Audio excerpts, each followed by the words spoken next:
they laid, and Tiamat, also known as Eve, bore children in her belly. With joy did the great god Lord Enki see what Ningishzida, his son, had done come to be. With children Eve was. Ninharsag came to watch the birth and bring them to more heavenly abode in the Abzu. Enlil was displeased. A son and a daughter, twins, the earth beings, were born. With wonderment did Ninharsag and Enki watch the newborns. How they grew and developed was a marvel.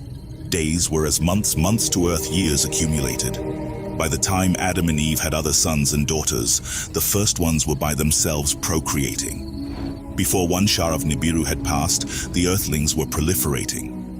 With understanding were the primitive workers endowed, of commandments they were comprehending. To be with the Anunnaki, they were eager. For food rations they toiled well. Of heat and dust they did not complain, of backbreaking they did not grumble. Of the hardships of work, the Anunnaki of the Abzu were relieved. The vital gold to Nibiru was coming. Nibiru's atmosphere was slowly healing. Earth mission to the satisfaction of all was proceeding. Among the Anunnaki, those who from heaven to earth came, there was also espousing and procreation. The sons of Enlil and Enki, from sisters and half-sisters, from healing heroines, took spouses. To them on earth, sons and daughters were born. Though by the life cycles of Nibiru were they endowed, by earth's cycles were they quickened. Who on Nibiru in diapers would still be, on earth became a child. Who on Nibiru began to crawl, when on earth born was running around. Special joy there was when to Nana and Ningal twins were born. A daughter and a son they were. Inanna and Utu by Ningal they were named. They were the grandchildren of Enlil. With them, a third generation of Anunnaki on earth was present. For the offspring of the leaders, tasks were allocated. Some olden chores were divided. Easier among the offspring they were made. To the olden chores, new tasks were added.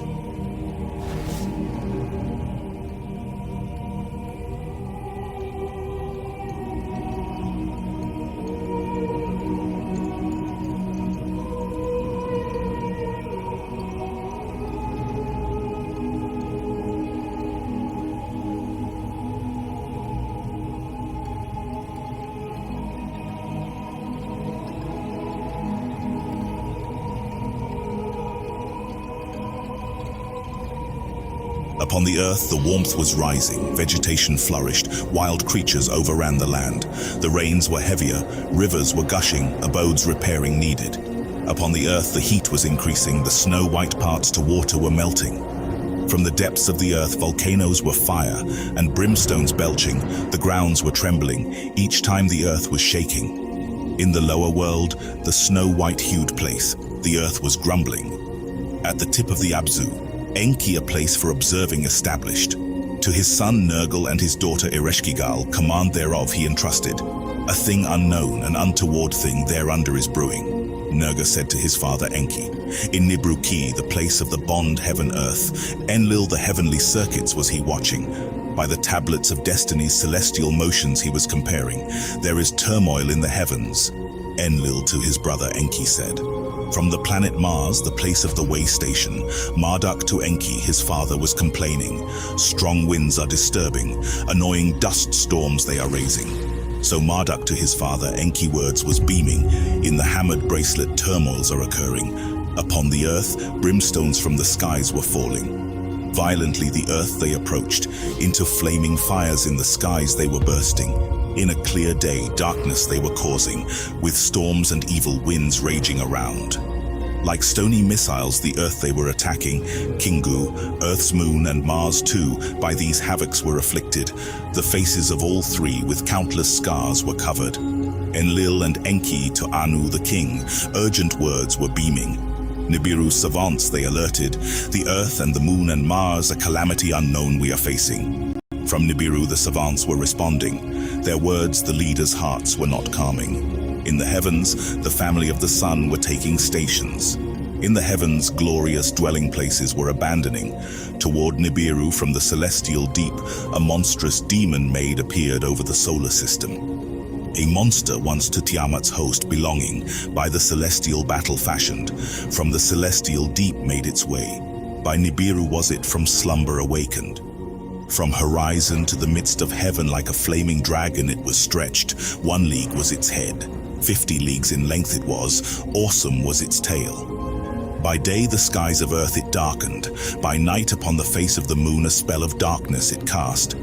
To her brothers, the celestials, Mars for help was calling.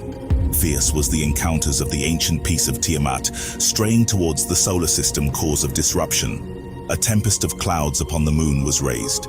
By its foundations was the moon shaken. From the impact did the moon quake and shake. Then the heavenly havoc was calmed. The great beast to its distant abode in the deep was returning. Mars, its dwelling place, did not abandon. The stony missiles upon the earth and Mars ceased their reigning. Enki and Enlil with Marduk and Ninurta gathered, a surveying of the havoc they undertook.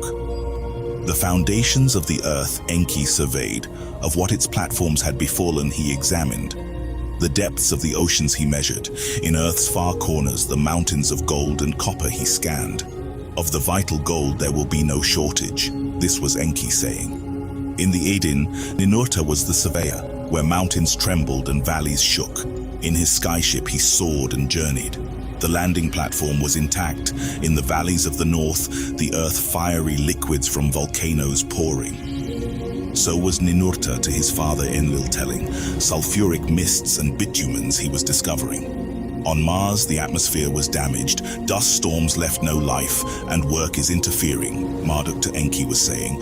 To earth return I wish. To his father he disclosed. Enlil to his olden plans betook himself. What cities and their tasks he planned he reconsidered. A chariot place in the Eden must be established, to the others he was saying. The olden designs of the layout on the crystal tablet to them he showed. The conveying from the landing place to the way station on Mars is no longer certain. To soar toward Nibiru from Earth we must be able. So was Enlil to them saying. For the count since the first splashdown, the count of 80 shars it was. Now this is the account of the journey to the moon by Enki and Marduk, and how Enki and the constellations determined.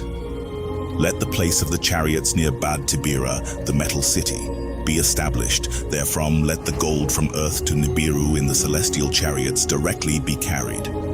Mars shall be abandoned, said Ninurta. Enlil to the words of Ninurta, his son, gave heed. Of his son's wisdom he was proud. Enki to Anu the king conveyed Enlil's plan. Let a place of celestial